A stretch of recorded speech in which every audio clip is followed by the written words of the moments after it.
ఇది ఎస్ఎల్బిసి అధ్యక్ష. ఇది ప్రపంచంలోనే లాంగెస్ట్ టన్నల్ సార్. ఇది ఎంటైర్ వరల్డ్లో 44 కిలోమీటర్ల టన్నల్. దీని తర్వాత మళ్ళొక 7 కిలోమీటర్లు మళ్ళొక టన్నల్ ఉంటుంది అధ్యక్ష. ఈ టన్నల్ కంప్లీట్ కావాలి.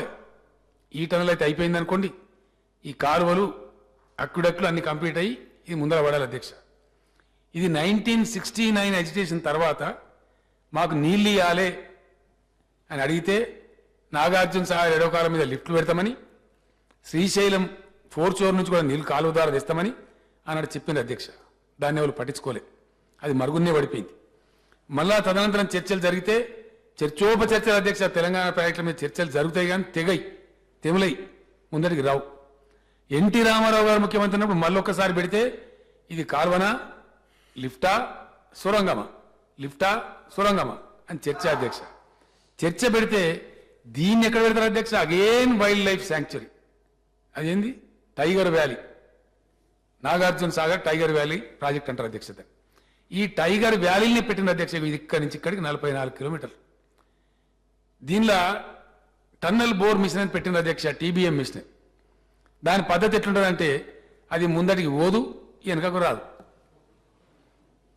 దీనికి సిస్టమ్ ఏంటంటే అధ్యక్ష, ఈ టీబీఎం ప్రపంచవ్యాప్తంగా ఎక్కడ టన్నల్ చేసినా ఏం చేస్తారంటే తవ్వుకుంటూ పోయి టన్నల్ 2 దిక్కుల నుంచి తవ్వుతారు అధ్యక్ష. ఇటువైపు నుంచి అటువైపు నుంచి తవ్వుకుంటూ వచ్చి 2 కలిసినగా సొరంగం క్లియర్ అయిపోయిన తర్వాత ఆ మిషన్ మళ్ళీ పక్కకు తను దారి చేసుకుంటూ దానిలోకి పోతారు, దాన్నే వదిలేస్తారు అధ్యక్ష. డెడ్ చేసేస్తారు, మిషన్ తీయరు బయటికి. అట్లాంటి టీబీఎం మెకానిజం ఇది. ప్రపంచవ్యాప్తంగా కూడా ఇదే ఉంది. దానిలో ఆ టన్నల్ బోర్ మిషన్లు సొరగొట్టిన అధ్యక్ష. ఇక అవి ముందటికి పోవు, వెనుకకు రావు. ఆ పని కాదు. ఇప్పుడు కూడా నేను ఇంజనీర్లు అడిగితే అధ్యక్ష, ఇప్పుడు కూడా అడిగితే ఇంకో 3 ఏళ్ళ అందాలకు అవుతాయి సార్ అంటున్నారు. ఇంకో 3 ఏళ్ళ అందాలకు అవుతాయి సార్ ఇదే వేగంగా జరిగితే. అది శ్రీశైలంలో అప్పుడు నీళ్ళు వచ్చినప్పుడు నీళ్ళు పోవుడు, మొత్తం మునిగిపోవుడు, మళ్ళీ దాన్ని అంతా క్లియర్ చేసుడు అధ్యక్ష. దీన్ని తవ్వే పద్ధతి ఏంటంటే టైగర్ వ్యాలీ కదా అధ్యక్ష, అందులో అడుగు మానవ సంచారం పోవద్దు, పోతే అబ్జెక్షన్. దాని మీద ఎవరో పోతారు, మళ్ళీ వీళ్ళే పంపిస్తారు, పోయి కోర్టులో వేస్తారు. మన పర్యావరణ సంఘాలు వస్తాయి, ఇది పర్యావరణ వ్యతిరేకమని మళ్ళీ చేస్తారు. ఒక షాఫ్ట్ పెట్టుకొని కనీసం గాలి వచ్చేటట్టు చేసుకుందాం, టన్నల్లోకి వెళ్తురు వచ్చేటట్టు చేసుకుందామంటే కూడా వీలు లేకుండా పెట్టిండ్రు. ఇక్కడి నుంచి గాలి పంపి చేస్తూ ఉంటారు అధ్యక్ష. ఈ ఎండ్ నుంచి గాలి పంపి చేస్తూ ఉంటారు. ఆ గాలి పీల్చుకుంటూ ఆ టీబీఎం డ్రైవర్లు టన్నల్ తవ్వాలి అధ్యక్ష. ఇట్లెక్కడన్నా పెడతారా అధ్యక్ష? నీళ్ళు ఇచ్చే విధానమేనా? ఎప్పటి నుంచి వింటున్నాం ఎస్ఎల్బిసి? ఎన్నేళ్ళ కంప్లీట్ కావాలా? ఇది ఎవల పాపం? ఎందుకు తెలంగాణ ప్రజలు శిక్ష అనుభవించాలి? ఇది పరిస్థితి అధ్యక్ష.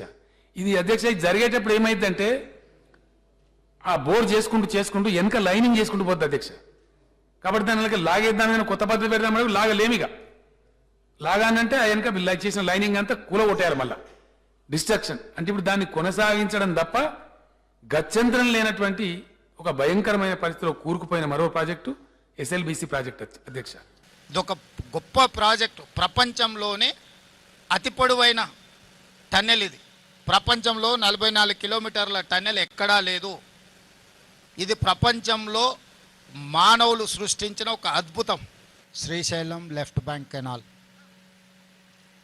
4000 క్యూసెక్కులతో 30 టీఎంసీలు నల్గొండ మహబూబ్నగర్ జిల్లాలకు నీళ్లు అందించడానికి 2005-06 సంవత్సరంలో ప్రారంభించి 2014 తెలంగాణ రాష్ట్రం వచ్చే వరకు దాదాపుగా 32 కిలోమీటర్ల టన్నెల్ను పూర్తి చేయడం జరిగింది. ఆ తర్వాత తెలంగాణ రాష్ట్రం వచ్చి వేగంగా ఈ ప్రాజెక్టు పూర్తయి ఫ్లోరైడ్ బాధిత నల్గొండ జిల్లాకు శాశ్వత పరిష్కారం చూపిస్తుందని మేమందరం భావించినాం. కానీ తెలంగాణ రాష్ట్రం ఏర్పడ్డ తర్వాత ప్రభుత్వం యొక్క నిర్లక్ష్యం వల్ల 2-3 కిలోమీటర్ల పనిని కూడా పూర్తి చేయలేదు. ప్రభుత్వం బిల్లులు ఇవ్వకపోవడం వల్ల ఆ సంస్థ ఇబ్బంది పడితే ఆ సంస్థ చెల్లించాల్సిన కరెంటు బిల్లులు చెల్లించలేదని విద్యుత్ శాఖ ఇక్కడ పని జరుగుతున్న మిషనరీలకు సంబంధించిన విద్యుత్తును కూడా కట్ చేయడం జరిగింది. అంటే రాష్ట్ర ప్రభుత్వము తెలంగాణ ప్రజల యొక్క చిరకాల వాంఛ నల్గొండ జిల్లా యొక్క ఫ్లోరైడ్ సమస్యను శాశ్వతంగా పరిష్కరించడానికి ప్రారంభించిన ఈ ప్రాజెక్టు ప్రభుత్వమే ఒక పక్కన ప్రాజెక్టు పనిచేస్తున్న సంస్థకు బిల్లులు చెల్లించకపోవడం, ఆ సంస్థ విద్యుత్ శాఖకు బిల్లులు చెల్లించలేదని విద్యుత్ కోత విధించడం, దాంతో 10 సంవత్సరాలు ఎక్కడైతే ఆగిపోయిందో అక్కడనే ఉండిపోయింది. కాంగ్రెస్ అధికారంలోకి వచ్చిన తర్వాత అత్యంత ప్రతిష్టాత్మకమైన ఈ ప్రాజెక్టును ఎట్లయినా పూర్తి చేయాలని అన్ని రకాలుగా దీన్ని పరిశీలించి సాంకేతిక నిపుణులతో చర్చించి ఆగిపోయిన పనులను తిరిగి ప్రారంభించడానికి టన్నెల్ బోర్ మిషన్కు సంబంధించి కొన్ని రిపేర్లు, అదేవిధంగా వాళ్ళకి చెల్లించాల్సిన బిల్లులు, అదేవిధంగా సాంకేతికంగా ఉన్న సమస్యల్ని పరిష్కరించడానికి ఆనాడు ఉత్తమ్ కుమార్ రెడ్డి గారి సూచన మేరకు ఆ సంస్థ టన్నెల్ బోర్ మిషన్ సంస్థ అమెరికాకు కూడా కోమటిరెడ్డి వెంకటరెడ్డి గారిని మంత్రిని పంపించి దానికి సంబంధించిన స్పేర్ పార్ట్స్ లేకపోతే అమెరికా నుంచి కూడా తెప్పించి పనులను ప్రారంభించడం జరిగింది.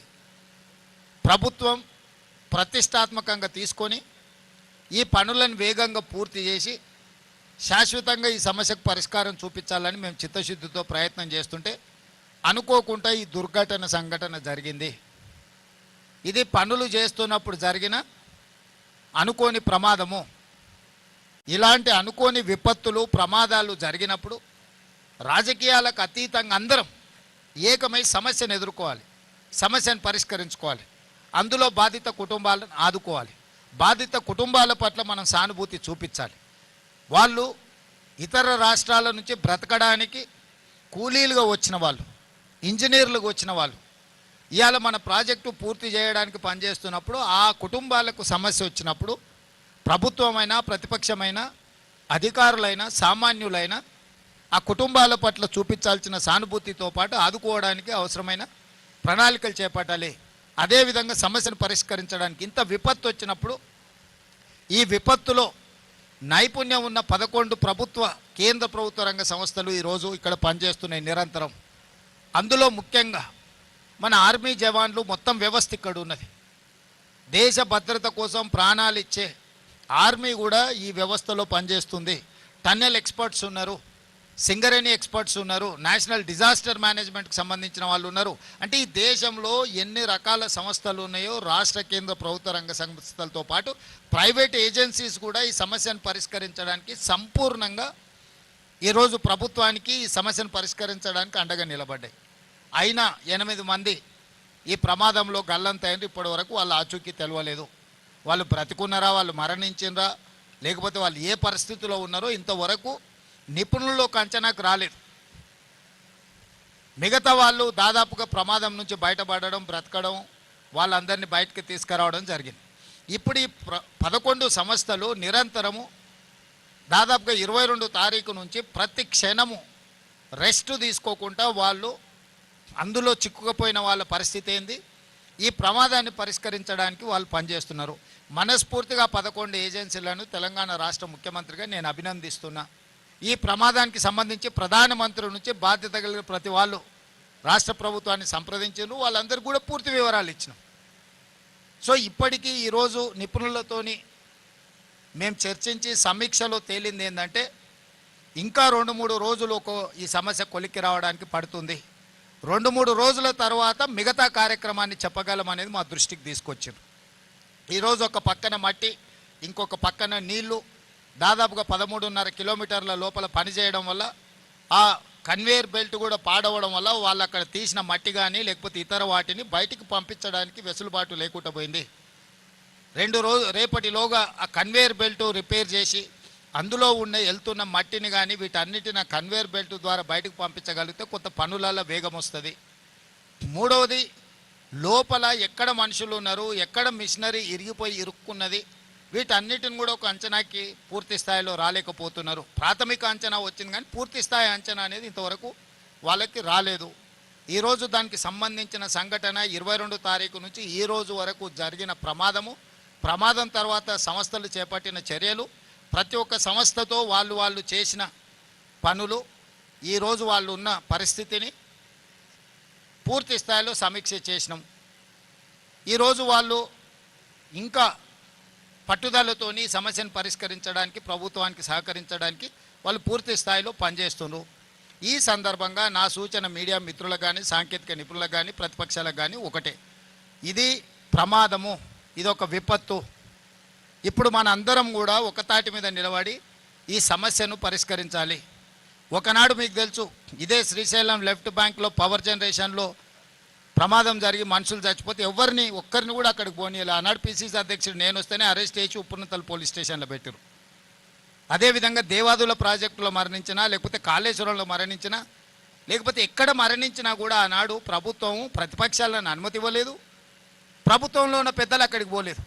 కానీ ఈరోజు మేము జరిగిన ఒక గంట లోపలే తెలిసినంబడే ప్రత్యేక హెలికాప్టర్ ఇచ్చి ఉత్తమ్ కుమార్ రెడ్డి గారిని, జూపల్లి కృష్ణారావు గారిని ఇక్కడికి స్పాట్కు నేను పంపించిన. ప్రతి నిమిషం ఇక్కడి నుంచి మానిటరింగ్ చేసిన. వీరు ఇక్కడి నుంచి ఉండి కేంద్ర ప్రభుత్వంతో, మిలిటరీతోని, ఇతర నేవీతోని, ఇతర అన్ని రకాల సంస్థలతోని, వారికి ఉన్న ఆర్మీలో పనిచేసిన అనుభవం, ఎయిర్ ఫోర్స్లో పనిచేసిన అనుభవంతో, వారి బ్యాచ్మెట్స్ కానీ ఆ సంస్థలో ఉండే కొత్త అధికారులతో ఉత్తమ్ కుమార్ రెడ్డి గారికి ఉన్న అన్ని పరిచయాలను వాడి అన్ని సంస్థలను వాయువేగంగా ఇక్కడికి రప్పించి ఈ పనులను ఎట్లయినా ఈ సమస్యను పరిష్కరించాలి. నేను కూడా ప్రధానమంత్రి గారితో మాట్లాడి ప్రధానమంత్రి నుంచి కూడా మనం సహకారం తీసుకొని, కేంద్ర ప్రభుత్వం నుంచి సహకారం తీసుకొని దీన్ని పరిష్కరించాలనే ప్రయత్నం చేస్తున్నాము. ఇది ఒక రాజకీయ సమావేశంలో రాజకీయ పార్టీలు ఏదో పని చేయబోతే అక్కడ జరిగిన ప్రమాదం కాదు. ఇదొక గొప్ప ప్రాజెక్టు. ప్రపంచంలోనే అతి పొడవైన టన్నెల్ ఇది. ప్రపంచంలో 44 కిలోమీటర్ల టన్నెల్ ఎక్కడా లేదు. ఇది ప్రపంచంలో మానవులు సృష్టించిన ఒక అద్భుతం. ఆ పనులు చేస్తున్నప్పుడు గత నిర్లక్ష్యాన్ని వదిలి ఈరోజు ఆ పనులను పూర్తి చేయాలనుకున్నప్పుడు జరిగిన దురదృష్టకరమైన సంఘటన. ఈరోజు మేము మనోధైర్యం కోల్పోలేదు. ఈరోజు ఇంకా పట్టుదలతోని ప్రాజెక్టును పూర్తి చేయాలని ప్రభుత్వం భావిస్తుంది. అదే సమయంలో ప్రమాదంలో చిక్కుకుపోయిన వాళ్ళు, ప్రమాదంలో కుటుంబ సభ్యులు, అందులో ఉన్న కుటుంబాలు ఏవైతే ఆందోళన చెందుతున్నాయో, ఈరోజు ఆ 8 మందికి సంబంధించిన కుటుంబాలను ఆదుకోవడానికి తెలంగాణ రాష్ట్ర ప్రభుత్వం సిద్ధంగా ఉన్నది. ఆ కుటుంబాలను ఆదుకోవడం మన బాధ్యత. ప్రభుత్వం మానవత్వాన్ని చూపిస్తున్నది ఇక్కడ. ఈ రకంగా ముందుకెళ్లే సమయంలో మాకు సహకరించాల్సిన వాళ్ళు ప్రాజెక్టు పరిశీలిస్తామంటే మేము పంపించినాం, ప్రాజెక్టును చూడమన్నాం, సూచనలు చేయమన్నాం. ఎవరు ప్రజాప్రతినిధులు ఎవరిని కూడా మేము ఎవరిని నియంత్రించలేదే, నిర్బంధించలేదే. గతంలో వాళ్ళు చేసినట్టు మేము ఏది చేయలేదే. ఇంత పారదర్శకంగా ప్రభుత్వం ఈ సమస్యని పరిష్కరించేటప్పుడు ఇంకా మమ్మల్ని తప్పు పట్టాలని మాట్లాడుతున్నారు. ఇది ఏమాత్రం సమంజసం కాదు. ఇప్పుడే మా చర్చలలో మనుషులు మిషన్లతో పాటు ఈ సమస్యను పరిష్కరించడానికి అవసరమైతే రోబోలను కూడా వాడండి అని చెప్పి ఇప్పుడు అధికారులకు మేము సూచన చేయడం జరిగింది. ఎందుకంటే హ్యూమన్ లాస్ ఉండొద్దు. ఇంకా ఫర్దర్ ఈ ప్రమాదాన్ని పరిష్కరించే దాంట్లో ఎక్కువ లోపలికి మనుషులు వెళ్ళి పనిచేస్తున్నప్పుడు ఇంకేదైనా అనుకోని దుర్ఘటన జరిగితే ఎవరికి కూడా చిన్న దెబ్బ కూడా తగలొద్దు. ప్రాణాల సంగతి చాలా దూరం. చిన్న దెబ్బ కూడా ఈ అధికారులకు ఈ సమస్యను పరిష్కరించడం దాంట్లో పాల్గొంటున్న సిబ్బందికి ఎవ్వరికి కూడా చిన్న సమస్య కూడా రాకూడదు. ఏ సమస్య తెచ్చుకోకుండా ఉన్న సమస్యను పరిష్కరించాలనేది ప్రభుత్వం యొక్క ఆలోచన. అందుకే ఈరోజు అవసరమైతే రోబోలను కూడా లోపలికి పంపించి వీటికి సంబంధించిన పనులను చేయడానికి కూడా పరిశీలించమని ఇప్పుడు అధికారులకు ఆదేశాలు ఇచ్చినాం. ఉత్తమ్ కుమార్ రెడ్డి గారు కూడా వారి అనుభవాన్ని ఉపయోగించి ఈ రోబోలను కూడా అవసరమైతే తీసుకొచ్చి ఆ రకంగా కూడా ఈ సమస్యను అడ్రస్ చేయాలనే ప్రయత్నం చేస్తున్నాం. ఏదేమైనా రాష్ట్ర ప్రభుత్వము